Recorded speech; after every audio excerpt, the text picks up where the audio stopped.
यस्याभवत् भक्तजनार्तिघन्तुः पृथुत्वमन्ये सविषारतूर्णं स्तम्भेवदारस्तम्मणन्यलभ्युं लक्ष्मीरसुम्मं शरणं प्रपद्ये श्रीमान् वेङ्कटनाथार्यः कवितार्किककेसरी வேதாந்தாச்சாரியவரியோ மே சன்னிதத்தாம் சதா கிருதி.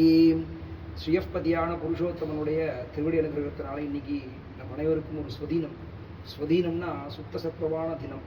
என்ன அப்படின்னா விசேஷமான பெரியவிராட்டியான மகாலட்சுமி தாயார் அவதாரம் பண்ணதான விசேஷமான ஒரு நன்னாள். தாயாருக்கு எப்படி அவதாரம் அப்படின்னு ஒரு விஷயம் இருக்குது அப்படின்னா, க்ஷீராப்தியிலிருந்து லோக சம்ரட்சணத்துக்காக அவதாரம் பண்ணவள். அவள் வைகுண்டத்தில் நித்தியம் பெருமாள் கூட நித்தியவாசம் பண்ணி நித்தியஸ்ரீ நித்தியமங்கலமாக இருந்துருக்கா.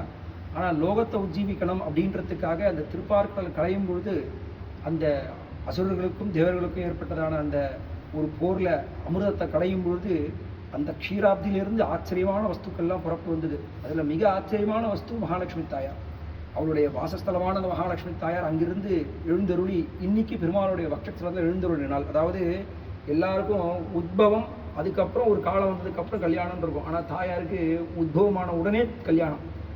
அவள் உத்பவமான உடனே, அந்த க்ஷீராப்திலேருந்து உத்பவமான உடனே அவளுக்கு நித்தியஸ்ரீ நித்தியமங்கலமான வாசஸ்தலம் எங்கே இருக்குது அப்படின்னா பெருமாளுடைய கௌஸ்துபம்ன்றான விசேஷமான திருமார்பில் தான். அந்த விசேஷமான திருமார்பில் அவதாரம் பண்ண அடுத்த க்ஷணம் அவனுடைய திருமார்பில் எழுந்தருளினான். அந்த மாதிரி இன்னைக்கு இந்த பங்குனி உத்திரம்ன்றது விசேஷமான அந்த ஒரு ஆச்சரியமான விஷயத்தை ஞாபகப்படுத்தக்கூடிய நன்னாள். இதில் இன்னொரு விசேஷம் என்ன அப்படின்னா, இந்த பங்குனி உத்திரத்தை தான் பகவத் ராமானுஜர் பெருமாளுக்கு சரணாகதி பண்ணி காமிச்சார்.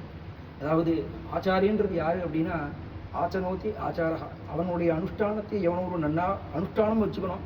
ஞான பக்தி வைராக்கியத்தோடு சேர்ந்துதான் அனுஷ்டானத்தோடு இருந்து அந்த அனுஷ்டானத்தை தன்னுடைய வாழ்க்கையிலே அனுஷ்டிச்சு காட்டணும். அவர் தான் ஆச்சாரியன். அந்த ரீதியில் பகவத் ராமானுஜனுடைய பெருமைன்றது அடியனால் சொல்ல முடியாத ஒரு விஷயம்.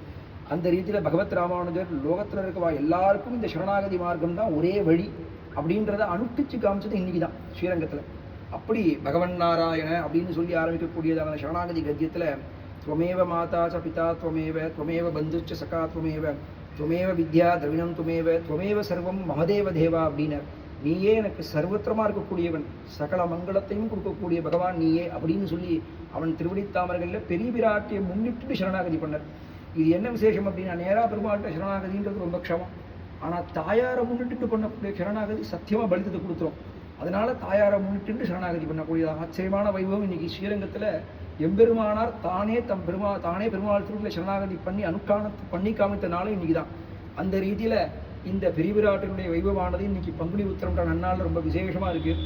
இன்னொரு ஆச்சரியமான விஷயம் என்ன அப்படின்னா, இந்த திவ்ய தம்பதிகளுக்கு ஒரு விசேஷமான தன்மை என்ன அப்படின்னா, அது இந்த பெருமாளுடைய திருவாபரணத்தை சேவிக்கும் பொழுது ஒரு விஷயம் புரியும். பெருமாளுடைய திருவடித்தாமர்களை பார்த்தேன் அப்படின்னா, அவன் திருவடித்தாமர்களை தொட்டுண்டு 1 2 3 4 அடிக்க சாத்திட்டு இருக்கார் பெருமாள்.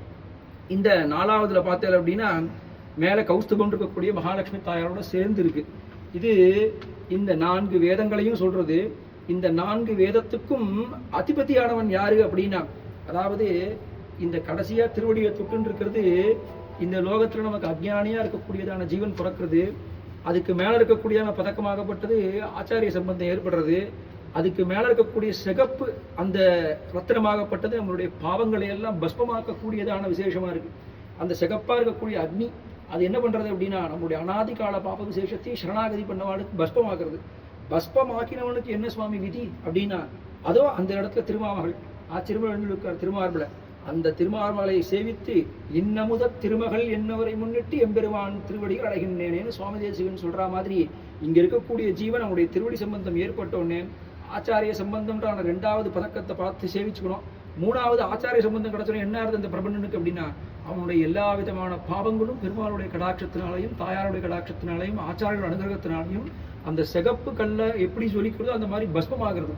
பஸ்பமாகி என்ன கிடைக்கிறது அப்படின்னா, இன்னமுத திருமகள் தாயாருடைய ஆச்சரியமான கடாட்சம் கிடைச்சி எம்பெருமான் திருவடிகள் அடைகின்றேனேன்னு சொல்லி திருக்கண்டேன் பொன்மீனி கண்டேன் ஆழ்வார் சேவிச்சா மாதிரி இப்படி பெருமாள் திருவடியில் சரணாகதி பண்ணதான ஜீவனுக்கு அந்த திருமாமகள் தொட்டு எம்பெருமான் திருவடி கைங்கிறதோட மோட்சம்ன்ற பேர் கிடைக்கிறது.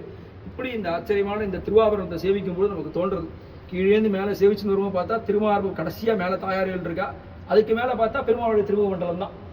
அப்பேற்பட்ட திருமுக மண்டலத்தை சேவிக்கிற ஒரு ஜீவன்னா அந்த தாயாரை தொட்டு தானே சரணாகதி பண்ணணும். அந்த விசேஷத்தை இந்த திருவாபரண சாத்திரிக்க விஷயத்தை கூட அனுபவிக்கலாம். எந்த விஷயத்தை எப்படி அனுபவிக்கணுன்றது இந்த சம்பிரதாயத்தில் ரொம்ப விசேஷமான விஷயம். சின்ன விஷயமா இருந்தால் கூட அந்த ஒரு பகவத் அனுபவம் ஏற்பட்டுருத்து அப்படின்னா எது கூடயும் அதை சம்பந்தப்படுத்தி பார்க்கலாம். பெருமாளுக்கு நமக்கு கூடிய சம்பந்தங்கள் ரொம்ப ஆச்சரியம். அதில் இன்னதுதான் சம்பந்தம்னு இல்லை, எந்த விஷயமா இருந்தாலும் பெருமாளுக்கு எனக்கு சம்பந்தம் இருக்குது அப்படின்னு யார் ஒருவன் தன்னுடைய சிந்தனையில் வச்சுருக்கானோ அதுதான் நிரந்தரமாக அந்த ஜீவன் பகவானோட ஒட்டி இருக்கக்கூடிய நிலை. இந்த நிலைன்றது ரொம்ப விசேஷமான தன்மை. இதை தான் தாசபூதன்னு சொல்லக்கூடியதான் நிலை. அப்பேற்பட்டதான இந்த சரணாகதியை ஒரு ஜீவன் அனுப்பிச்சு மோட்சம் பெறத்துக்காக திவ்ய தம்பதிகள் இன்னைக்கு ஆச்சரியம் எழுந்துள்ளிருக்கா. எல்லாரும் சேவிச்சு நீங்காத செல்வம் நிறைந்தேறுவரும் பாவாய் அடியன் தாசான